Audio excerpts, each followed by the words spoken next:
The importance of child restraints.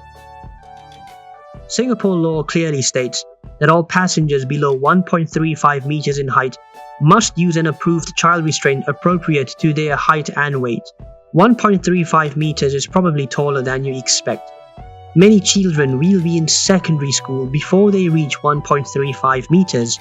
It's a good idea to measure 1.35 meters against landmarks on your vehicle so you have a handy visual guide when picking up riders. The Urban Kangar is designed for children weighing between 9 to 18 kilograms. It is certified under European Crash Test Standards ECE R44/04 and is approved for use by the LTA and Singapore Traffic Police. Allowing passengers below 1.35 meters to ride in your vehicle without an approved child restraint is a punishable traffic offence and attracts a composition fine of $120 and 3 demerit points.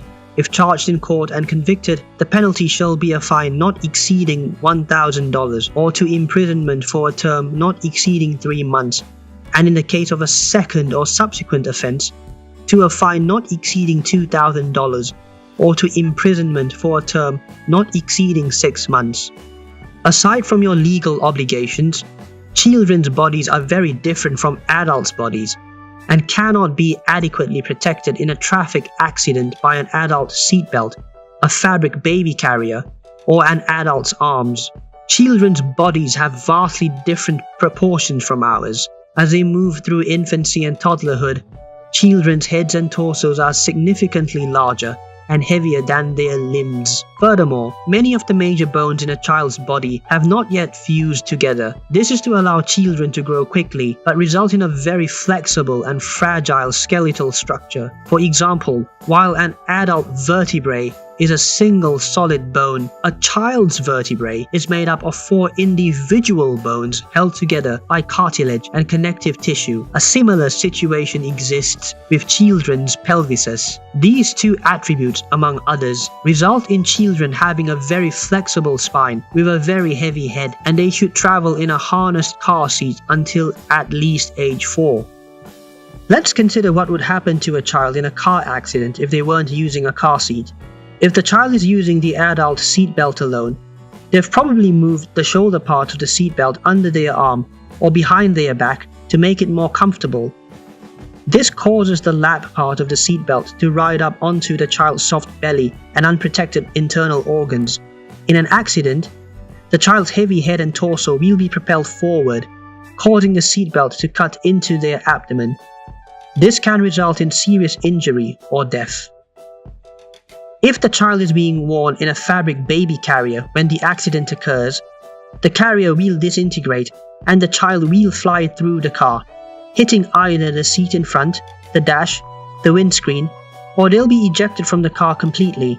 Crash tests have shown that fabric carriers cannot withstand the extreme crash forces experienced in a car accident, and they break within 0.2 seconds of impact. This can result in serious injury or death.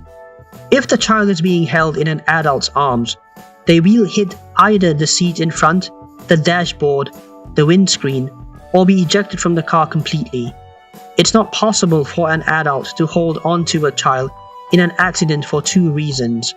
Firstly, the child's body experiences extreme crash forces, G-forces like a fighter pilot, making their body feel 10 to 20 times heavier.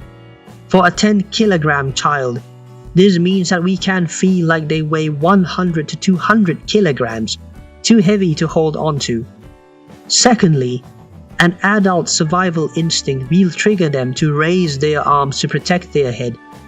This won't allow them to hold onto the child. This can result in serious injury or death. If the child is sharing a seatbelt with an adult, the adult's body will also experience extreme crash forces, moving forward with an effective weight of over 1,000 kilograms. The seatbelt will stay in position as the adult moves forward. The child will be trapped between the 2. This can result in serious injury or death. If the child is completely unrestrained in the vehicle, they will hit either the seat in front, the dashboard, the windscreen, or be ejected from the car completely. This can result in serious injury or death. It is incredibly important For the safety of your passengers and to keep your license, that you ensure children are correctly buckled in the right child restraint for their age and size.